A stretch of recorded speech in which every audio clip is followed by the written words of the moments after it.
Carter called me invisible on his second day, loudly in the break room, while sipping an oat milk latte his assistant probably stirred with a golden spoon.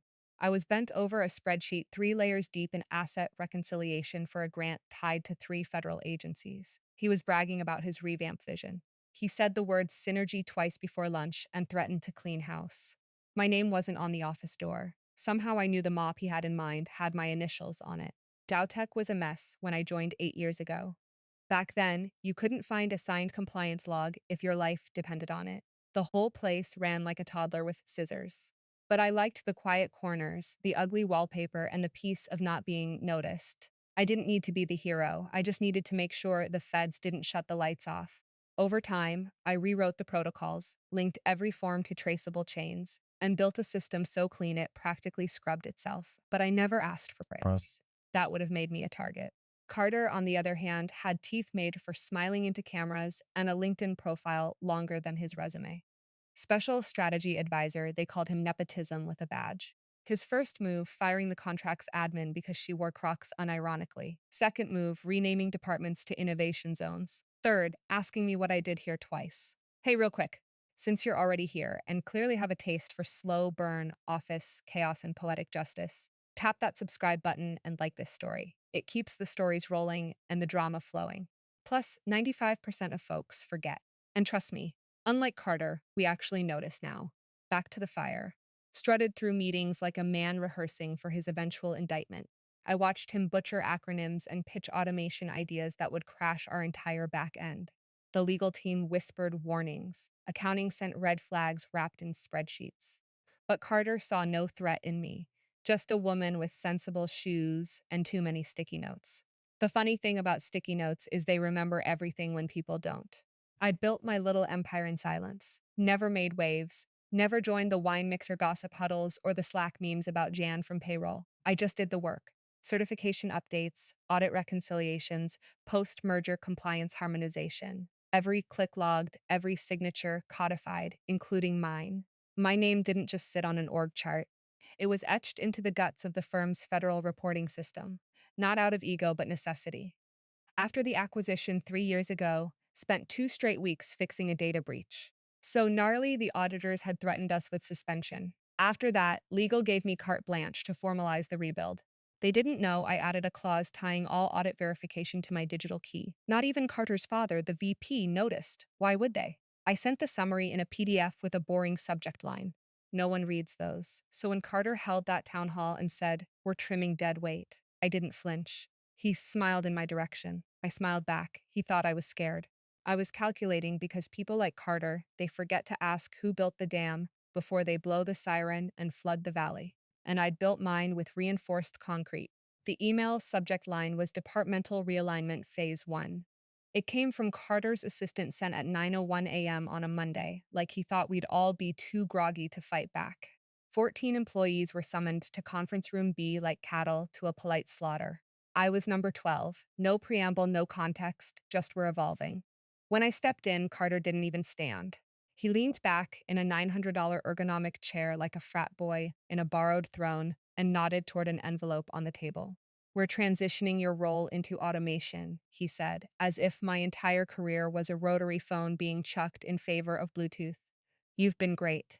Real foundation stuff, but we're in a different era now. Time to let the data flow." I don't remember blinking. I do remember the weird silence, like the room knew I was supposed to beg or cry, or at least go full Gloria from legal and throw a paperweight, but I didn't. I just sat down, opened the envelope, scanned the contents, and nodded. "Calling me dead weight," I said. Carter chuckled. "Don't take it personally. Some legacy systems just can't scale behind him." His assistant giggled like it was a roast. I think that's when I realized he wasn't stupid. He was entirely unaware that stupidity had consequences. "Okay," I said, pen in hand. "Do you need this returned to HR or can I drop it off myself?" He blinked, caught off guard by the lack of a tantrum. Yeah, you can take it. Process the deactivation this week." I stood, shook his hand firmly without warmth, and walked out with the envelope tucked under my arm like a thank you card from a neighbor who stole your dog and baked you banana bread about it. Down in HR, I waited 10 minutes behind a new hire complaining about parking validation. When I finally handed over the envelope, I caught Melissa, HR's compliance lead, about to toss it in her tray without a glance, gently tapped the bottom corner of the packet. There's a footnote, I said. Casual as iced tea in July. She raised an eyebrow. Oh yeah, clause 97 sub C. You'll want to log that before routing. She nodded vaguely. I watched her flip to the page, squint, then make a face like someone realizing their leftovers went bad last week. Her eyes darted up to me. I smiled. Then Carter came striding through HR with his phone out, laughing with someone named Ash about dinner reservations and a crazy morning. He walked right past the counter where Melissa sat holding the form. Didn't even look down. I watched his hand sign another document for another transition case. 2 swipes, no reading, all sps, no breaks.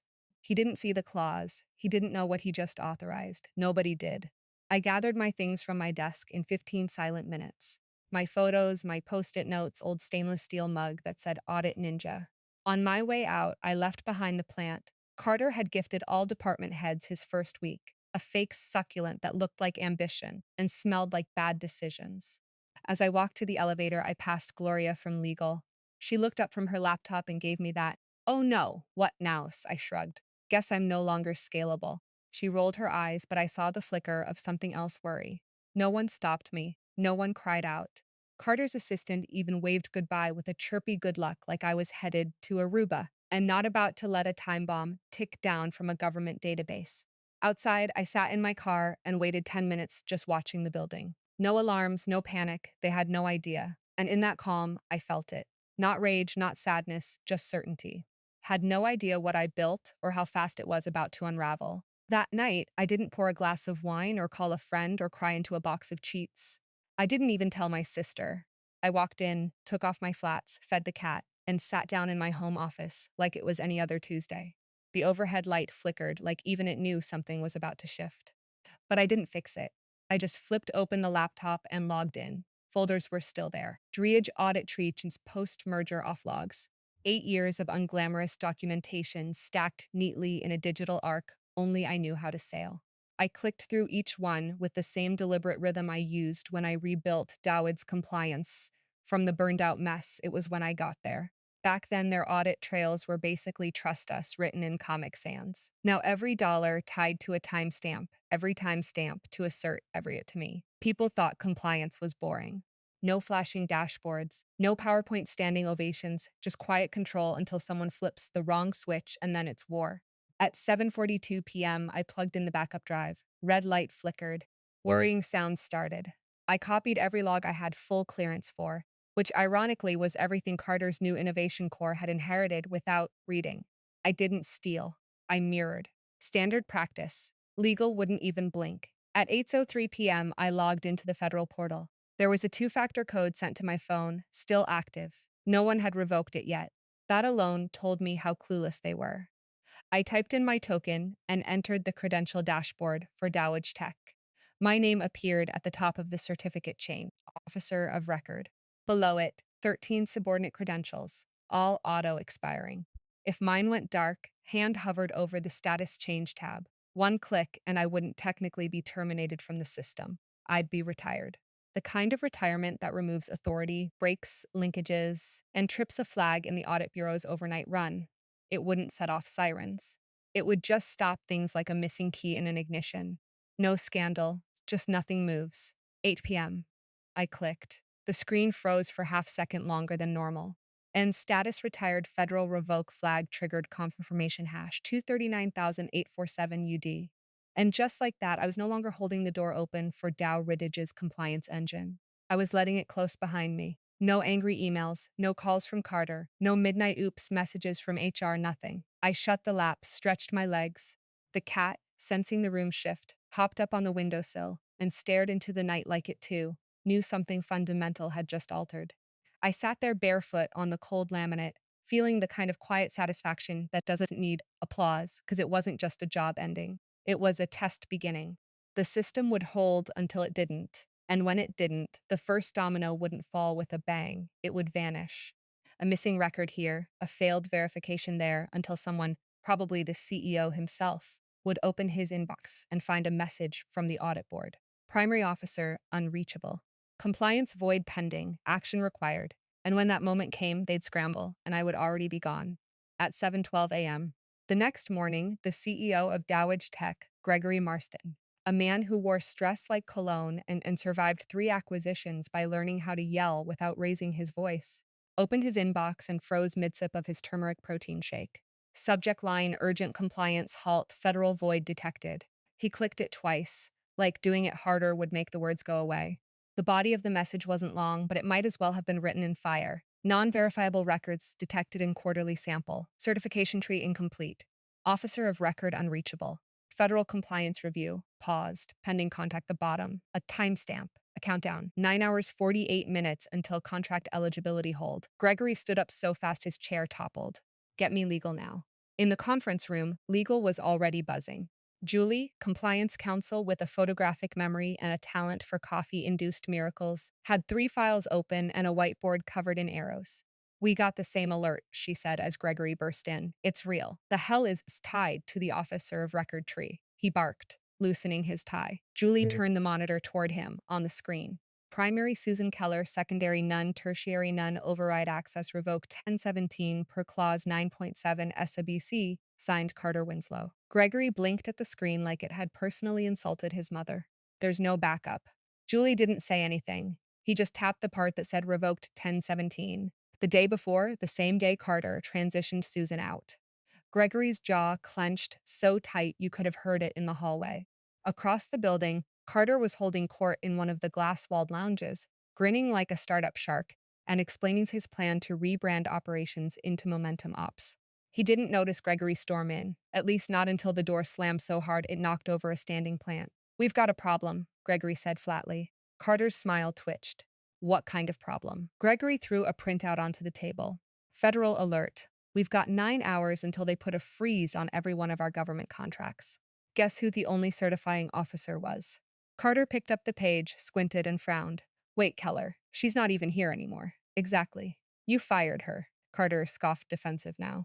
Okay, but she wasn't essential. We've got like 5 people who could pick up her slack. No, Gregory said, voice low. We don't. She built the system. She was the system. There are no backups, no overrides. You signed off on revoking secondary cert acts last month. Her termination closed the tree. That clause in the legal reorg, the one we all rubber stamped, that was hers. Was a silence in the room so thick you could stir it with a pencil. Carter swallowed. Well, can't we just get someone to plug in now? Re-certify? Julie had followed them in. You don't understand. The certification isn't just a login. It's tied to her personal standing with the federal auditor's registry.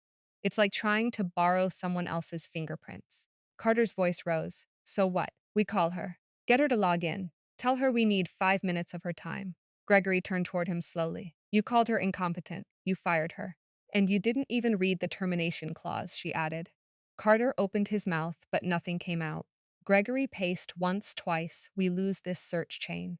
We lose our eligibility for $12.88 million in pending contracts, which means layoffs, which means shareholder panics, which means the board calls for blood. A beat of silence. And Carter, Gregory said without turning around, they're not going to ask for mine. Carter stood frozen, still gripping the print out. The fake plant lay on its side behind him. Somewhere on the building's 3rd floor, Melissa from HR checked the inbox and frowned at the ping from legal. A single-line question. Did Susan Keller's departure include standard revocation override? She clicked the file. Her lips moved as she read clause 9.7 sub C. She leaned back in her chair and muttered, oh shit. By 9:03 a.m., the building was humming with something you could almost taste. The kind of hush that falls over a place when everyone's pretending they're not eavesdropping, but their Slack DMs are blowing up with variations of WTF is going on. In the executive suite, Gregory slammed the door to his office so hard the blinds swayed like they were trying to make a run for it. I want her file, barked into the hallway now. Julie from legal was already halfway there with a hard copy. I printed the full employment dossier, including the legal appendices. Gregory yanked it from her hands like it owed him money and dropped into his chair. The folder landed with a thud. Page 1, hire date, 8 years ago. Page 2, performance reviews, all stellar. Page 3, security clearance renewals, top tier. Page 4, contract renewals post-merger. Page 5, legal revisions signed under the realignment authorization protocol. He paused. There was a signature. Hers, Susan Keller. Clean, unhurried pen strokes. The kind of signature that told you she read everything before she signed it. Then his eyes locked on a subheader. Clause 14b. Compliance Officer Binding Authority. He read it twice, then again slower. Effective immediately, all primary and secondary compliance verification pertaining to federal audit protocols will be linked to the officer of record designated herein as Susan Keller.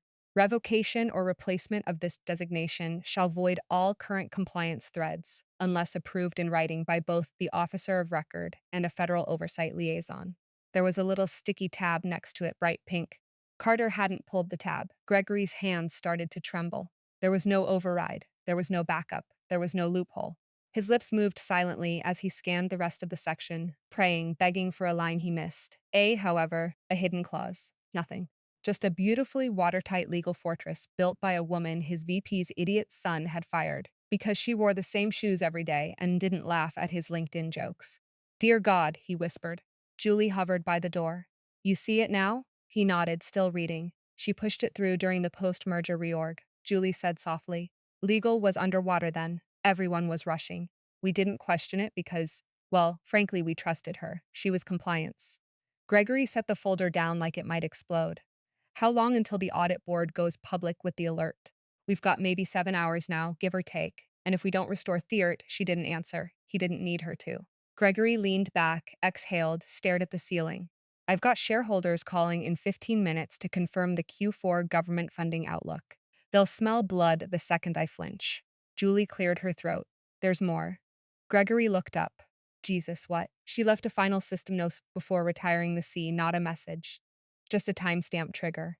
He waited. It triggered a light-eye lockout.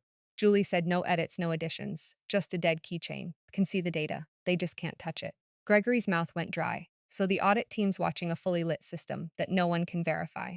She nodded. He stood hand clenched on the folder. Call Carter. Tell him to get in here now. Julie didn't move. Gregory turned. What?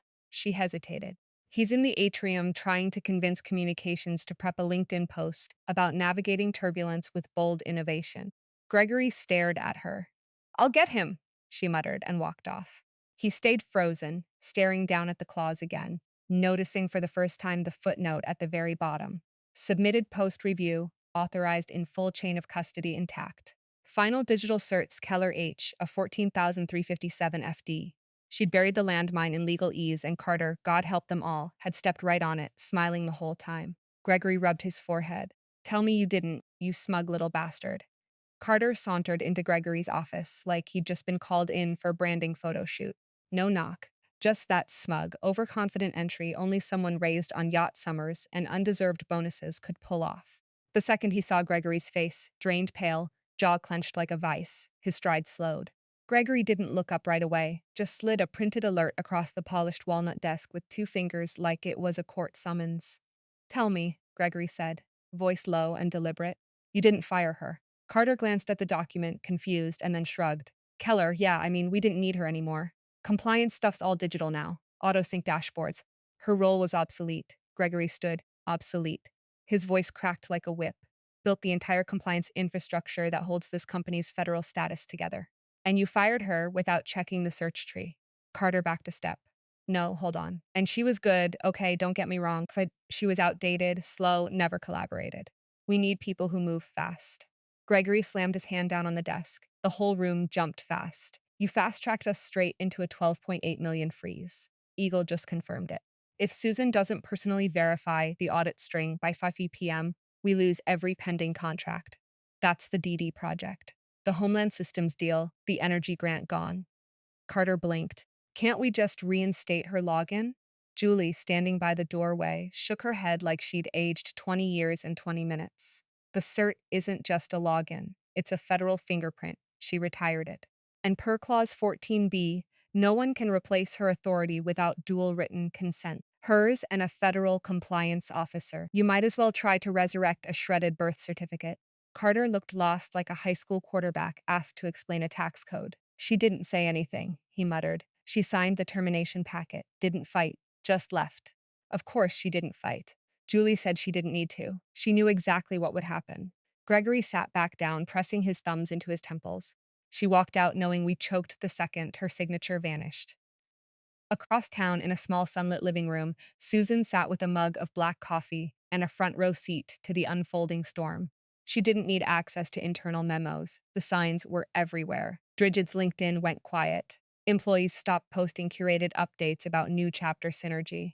Junior accountant she mentored 3 years ago had texted her, "Hey, did something happen with compliance?" Susan replied with a thumbs up emoji and nothing else. She refreshed the LinkedIn feed again. Carter hadn't posted in over 18 hours for a man who once lived blogged a lunch meeting that was telling. Rumors started bubbling under job change announcements and startup applause threads. Anyone else getting weird vibes from Dowridge Gov Tech contract update is my compliance chain drama, maybe? Susan sipped her coffee, then opened her inbox. Two new messages. One, "Hi Susan, hope you're doing well. Small question. Do you still have access to the Q3 documentation pathway? Legal just needs a quick peek. Thanks." Two, "Hi Susan, it's Carter. Hey, look, I think there might have been a miscommunication about how things ended. Really appreciate 5 minutes of your time. Just to help untangle a few things. No pressure. Call me." She didn't respond. She didn't even open them fully. Just let the preview sit there like uninvited guests on her porch. Instead, she opened her task list from last week. One item remained unchecked. Watch them realize what happens when you remove the keystone. She checked it off. Then she closed the laptop and let the silence stretch. Not the hollow kind, powerful kind. The kind that waits patiently as the walls begin to creak. By noon, Dowage Tech was a pressure cooker with the lid welded shut. Emails were flying like shrapnel. Phone calls rang out unanswered. Legal was whispering in corners. Carter was pacing like a rat in a burning maze, phone glued to his ear, voice rising in desperation tinged optimism. "I'm sure she'll help. We just need to re-engage. Smooth things over." HR tried first. Melissa, her credit kept it cordial. "Hi, Susan. Hope you're doing well. Just wanted to touch base regarding a quick procedural clarification. Nothing urgent, just a small checkbox issue from your exit documentation. Give me a ring when you can." She got silence. Legal followed 30 minutes later. A sharply worded email flagged as high importance. The kind that's all bullet points and buzzwords, meant to sound friendly but reek of quiet panic or contractual closure. "We'd appreciate a brief consult on a pending verification. Your insight would be invaluable. Please respond by EOD, no response." Carter, finally realizing that soft gloves weren't working, recorded a voice message. He was aiming for charming. What came out sounded like a used car salesman trying to sell you a warranty after slashing your tires. "Hey Susan, let's be adults here. There's been a hiccup. Might need your help with a compliance unlock, real quick fix. Just sign a few forms, click a few buttons, no big deal. You'd be doing us a solid. I mean, let's not turn this into some Cold War, right?" Susan was sitting on her couch when she played it. Her cat, curled up by her leg, didn't even flinch. She didn't reply, didn't block the number either. Instead, she forwarded the voicemail file to one specific email address or at Dritchcom. No subject, no explanation, just the audio file, clean and time-stamped. It took 5 minutes before the first board member opened it. 11 seconds into the message, someone added Carter's father, the VP, to the chain. 15 seconds after that, the board chair responded. "Please clarify the nature of this message and the termination context." Meeting in 30. Back at Didge, Carter didn't know yet, was too busy trying to make a call list of anyone who used to work with Susan. He had an intern cold calling former analysts and ops folks, asking if anyone remembered her login behavior or where she might keep her files. Meanwhile, Gregory sat in his office like a man waiting for a tsunami he saw coming 6 miles out, but still couldn't stop. He had the audit board on standby. CTO had already prepped a press release in case of limited exposure, but everyone knew if Susan didn't tap back in, it wasn't exposure. They were naked. In Slack, one engineer dropped a single message into the company-wide channel, then quickly deleted it. Too late. She knew. She always knew. The message had been screenshotted, circulated, whispered about in bathroom stalls and private channels. Susan didn't post on LinkedIn that day.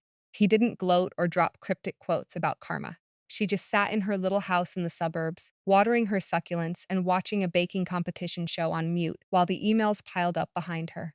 Because when the enemy expects a door slam or a scream and gets silence instead, that silence becomes a Gaudaman thunderclap. And Susan was deafening. The boardroom smelled like sweat and toner ink. 11 people seated, two on Zoom. One red-faced CEO pacing by the window like he was trying to outrun a stroke. At the head of the table sat Marlene Griggs, the board chair. 71 years old, three-time corporate fixer, and allergic to incompetence. She hadn't blinked once since the meeting started. "All right," she said, glancing at her watch. 6 hours and 19 minutes until the federal lockout. We going to stop talking in circles? Or do I need to start drafting a replacement CEO list? Gregory stopped pacing. She won't answer my calls. Legal tried, HR tried, Carter tried, nothing. Marlene raised a brow. Carter tried. Carter sat 2 seats down, trying to appear busy, scrolling through his phone like a man pretending to look for his house keys after setting the garage on fire. I left her a voicemail, he muttered. Feel like begging was appropriate. Marlene's expression didn't change. Ah, yes, appropriate, like firing the officer of record mids and skipping the clause review. That kind of appropriate? Carter shifted uncomfortably. The woman next to him scooted her chair a few inches away quietly. Gregory finally snapped, slamming his palm on the table. Fine, we'll call her now.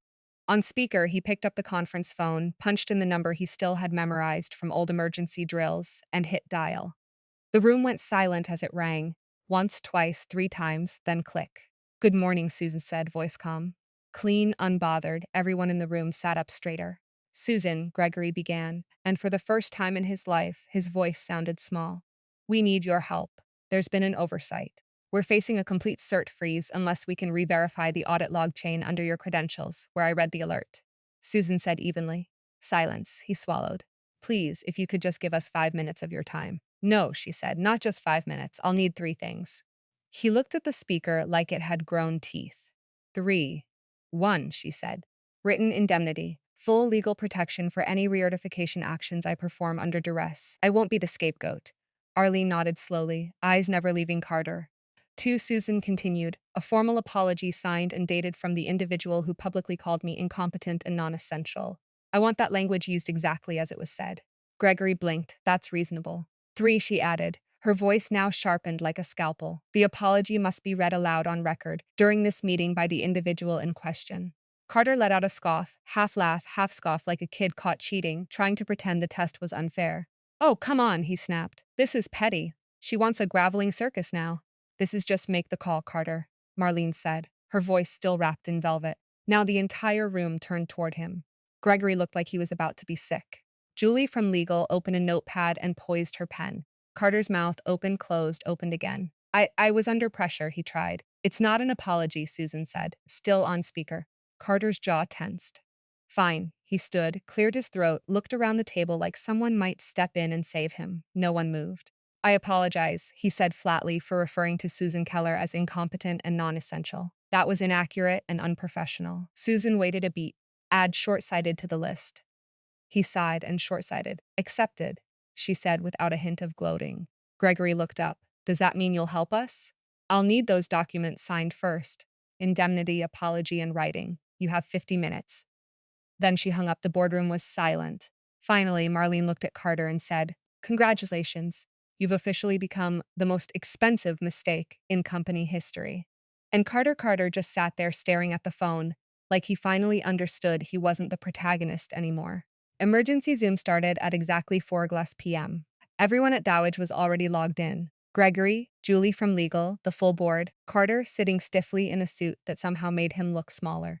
2 compliance auditors from the Federal Oversight Bureau appeared on screen in split frames. Stern, dried men in suits so gray they could have been forged from bureaucracy itself. And then, right at 4:02, Susan joined. Clean backdrop, simple blouse, hair pulled back, no makeup beyond what looked like confidence and sleep. She was holding a black folder, and as she adjusted her camera, the entire board seemed to lean in like school kids, hearing the first note of a test they forgot to study for. Good afternoon, she said like she'd never been fired, like her voice hadn't become the axis of their survival. The senior auditor, Mr. Keller, gave a curt nod. Miss Keller, thank you for joining. Encountered an unexpected void in Dowid's certification pathway. I'm aware, she said, gently interrupting. There was a lockout triggered by my status change yesterday evening. The chain couldn't resolve without the active officer of record. That was me. And you're prepared to verify the logs? Yes, she said, flipping open the folder. I've reviewed the latest data. Everything from Q1 through Q4 is intact, and the system integrity holds. I can certify it now. Pause. The other auditor, Miss Leon, nodded. Proceed. Susan entered a verification string. The camera caught a faint tapping sound as she typed. Each keystroke crisp measured. After 12 seconds, Kohler's screen flashed green. So did Leon. Certification restored, she said. Your audit dashboard should reflect the change. Another pause. Confirmed. Leon said status locked, compliance reinstated.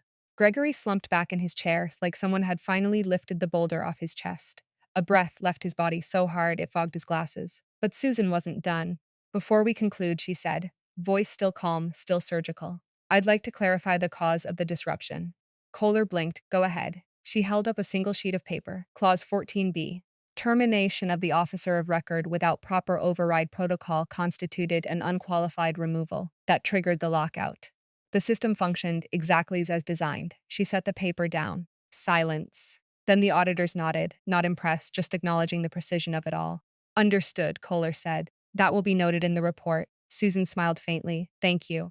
On Dow's end, nobody moved. Not Gregory, not Julie, not the board chair, not even Carter, whose face had drained to a color somewhere between printer paper and ghost piss. Marlene was the first to speak. She turned her chair slightly, fixing her gaze on Carter. You fired the only person holding this place together. He looked like he wanted to melt into the carpet. I didn't know, he mumbled, voice cracking. Gregory turned slowly toward him. His eyes were rimmed red, his jaw clenched. He didn't yell. He just whispered, please tell me you didn't. Carter didn't answer. He didn't have to. Susan glanced once more at the screen. Her face gave nothing away. No triumph, no smirk, just the clear, quiet stillness of someone who had already closed the book and placed it neatly on the shelf. Have a good evening, she said. Then she clicked leave meeting. The screen went black, and in the silence that followed, Carter realized something worse than losing the company. He'd still have a job tomorrow, but no future. You're the real stars of the corporate jungle. Thanks for watching. Hit subscribe or I'll flick the switch on your old cubicle memories.